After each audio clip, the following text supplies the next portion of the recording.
அனைவருக்கும் வணக்கம். மகர ராசிக்காரர்களுக்கு எச்சரிக்கையுடன் இருக்க வேண்டிய நாட்களாக சந்திராஷ்டம நாட்கள் மார்ச் மாதத்தில் மிகவும் வலுவாக 11, 12, 13 ஆகிய தேதிகளில் சந்திரன் அஷ்டமத்தில் மறையக்கூடிய வேளையில் எப்பேற்பட்ட பலன்கள் கிடைப்பதற்கான சூழல் உள்ளது என்பதை ஆராய்ந்து பார்க்கும் போது நிச்சயமாக ராசிக்கு சப்தமாதிபதியாக இருக்கக்கூடிய சந்திரன் அஷ்டமத்தில் மறைவதால் பெரிய அளவில் நன்மை கிடைக்காது. ஏனென்றால் அறிவை மதிநுட்பத்தை நன்கு பயன்படுத்தக்கூடிய சந்திரன் ராசியின் அதிபதியான சனிக்கு சமகிரகமாக பார்க்கப்படுகிறார். எனவே அவர் அஷ்டமத்தில் மறையக்கூடிய வேளையில் உணர்ச்சி வசப்படுவதற்கும் முன்கோபப்படுவதற்குமான வாய்ப்பும் சூழலும் அதிகமாக மகர ராசிக்காரர்களுக்கு உண்டு. எனவே இந்த சந்திராஷ்டம தினங்கள்ல அதிகமாக பொறுமையும் நிதானமும் கடைபிடிக்க வேண்டிய மிக முக்கியமான விஷயம் நிச்சயமாக மகர ராசிக்காரர்களுக்கு தேவை என்பதை திட்டவட்டமாக உறுதிப்படுத்தி கொடுக்கிறார் சந்திரன். எனவே 11, 12, 13 ஆகிய தினங்களில் அதிக கவனத்துடனும் விழிப்புணர்வுடனும் இருந்தால் எதிர்கொள்ள வேண்டிய பல சிரமங்களை நிச்சயமாக தவிர்த்து நன்மை நிறைந்தவையாக மாற்றிக்கொள்வதற்கான சூழல் கிடைக்கும் என்பதை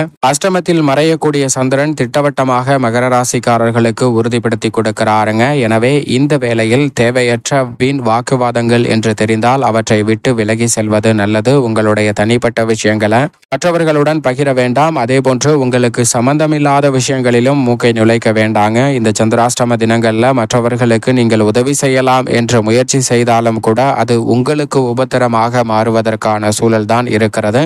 எனவே விழிப்புணர்வுடன் இருந்தால் பல சிரமங்களை உறுதியாக தவிர்க்க முடியும். சில நேரங்களில் சந்திராஷ்டம தினங்களில் பொறுமையாக செல்வோம் என்று பல பிரச்சனைகளுக்கு நீங்கள் விட்டு கொடுத்து சென்றாலும் கூட உங்களை தேடி துரத்தி கொண்டே பல்வேறு வகையான சங்கடம் நிறைந்த நிகழ்வுகள் வருவதற்கான சூழல் உள்ளது. எனவே அந்த நேரங்களிலும் சற்று பொறுமையும் நிதானமும் மகர ராசிக்காரர்கள் கடைபிடித்தால் உறுதியாகவே நல்ல மாற்றத்தை சந்திப்பதற்கான வாய்ப்பு சந்திரன் அஷ்டமத்தில் இருந்தாலும் கூட நிறைவாக கிடைக்கும். பொதுவாகவே சந்திராஷ்டம தினங்கள்ல மிக முக்கிய முடிவுகள் எடுப்பது, முக்கிய பணிகள் துவங்குவது போன்றவற்றை தள்ளி வைப்பது நல்லது. ஏனென்றால் நீங்கள் திட்டமிட்டபடி சிறப்பாக செய்து முடிக்க முடியாத சூழல் உருவாகலாம். எனவேதான் இந்த சந்திராஷ்டம தினங்களை தவிர்த்து மற்ற நேரங்களில் நீங்கள் பயன்படுத்தி கொண்டால் மிக சிறப்பான வாய்ப்பு உறுதியாகவே சந்திரனின் அமைப்பு காரணமாக மகர ராசிக்காரர்களுக்கு அற்புதமாக கைகூடும் என்பதில் சந்தேகமே இல்லை. எனவே இந்த சந்திராஷ்டம தினங்களில் மட்டும் விழிப்புணர்வுடன் இருந்தால் பல சிரமங்களை தவிர்த்து நன்மையை நிறைவாக மகர ராசிக்காரர்கள் பெற்றுக்கொள்ள முடியும் உறுதியாக. மேலும் இந்த தருணத்தில் நன்மை நிறைவாக பெறுவதற்கு